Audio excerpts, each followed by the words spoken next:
eager early adopters looking to get a jump on Snow Leopard have had the weekend. They play around, tinker, and install their OS to their heart's content. How have things gone in the first weekend? Let's bring in a couple technology journalists to talk about it. First off, we bring in Jason Snell from MacWorld. Jason, thanks for being with us. Thanks for having me. Also, we bring in Kevin Tofel from JKOnTheRun. Kevin, thanks for being with us as well. Good to be here. So, I guess, Jason, you've had hands-on with the Snow Leopard for a little bit longer than the rest of us. Yes. Was there any upgrade woes that you had where something just didn't work right, or was it a pretty smooth experience for you?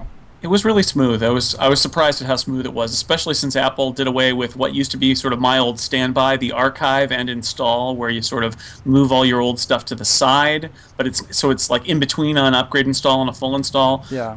But the fact is, it worked fine for me. There were some apps, especially since I was using Snow Leopard before it had come out yet. There were some apps that hadn't been updated quite yet, some system preferences panels that weren't upgraded to 32-bit, or from 32-bit to 64-bit.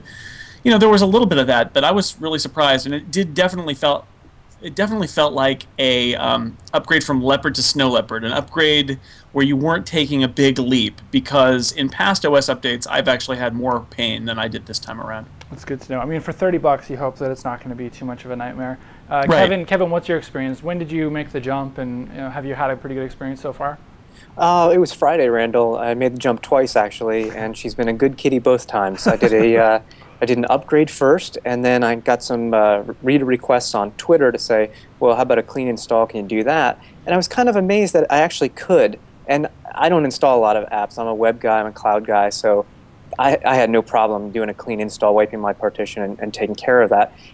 Both of them were very quick, relatively speaking, within 45 to 60 minutes, very painless, very few issues whatsoever.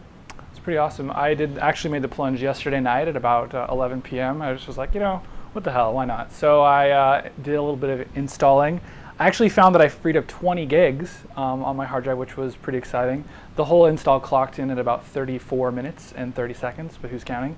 Kevin, we had talked via email a little bit before that, I was basically astounded that I freed up 20 gigs, but, it might not be necessarily a full 20. Can you kind of tell us a little bit about that? Well, that's a good question, Randall. I'm wondering if it really was 20 or not. And what I'm talking about is I had checked the free space on my machine before and after, and it looks to me that Leopard is actually treating or measuring the hard drive space differently than Snow Leopard is, because I'm looking at the graphic right now, and my 250 gig drive in Leopard said it was really only 232 gig in terms of capacity, but now in Snow Leopard it's actually 249.72 gig, much closer. So I don't know if it's a base 2, base 10 issue or not. Yeah. That's exactly what it is. There you go. That's exactly what it is. They changed the math to be, basically 1024 to the second or the third was a megabyte or a gigabyte in Leopard, and in Snow Leopard it's 1,000 to the second or the third. So that 250 gig drive now actually says it's 250 instead of 242 or whatever it used to say.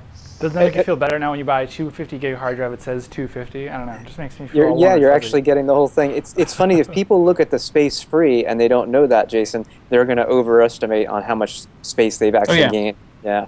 Now, there is some real savings. The way they changed the print drivers, it used to be you'd install a load of print drivers every time you installed the system, and this new Snow Leopard installer actually takes all of those away, and it only installs like the top 10 list of most common printers, plus any printers that you've connected to in the past, or any printers it sees on your network, and then everything else, it downloads the drivers automatically over the internet, and you can opt to install everything, but if you don't, that's where you get 5 or 6 gigs in actual savings, and then the new math, you factor the new math in, and that's where you get to see savings that are not entirely real. And the bigger your hard drive, the more the sort of fake savings is. But there still is that core. If you've not done the full printer driver install, you'll save 5 or 6 gigs. Well, so Jason, one of the things I'm kind of curious about, since they are, Macs have always been this idea of plug in a printer and it just works. Have you guys tested at all what it's like to plug in a non-recognized printer, and have you guys gone through any of that testing?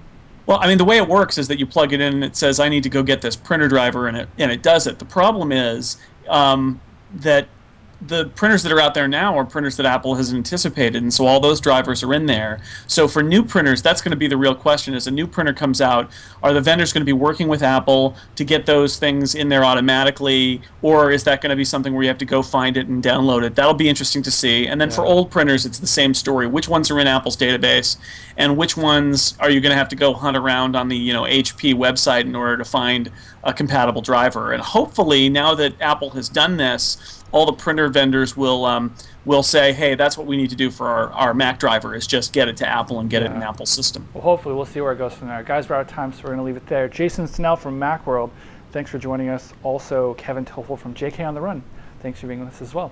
I'm Randall Bennett, and don't forget you can catch us on iTunes, in Snow Leopard, of course. We're on YouTube, and we're pretty much everywhere, so catch us somewhere. See you later.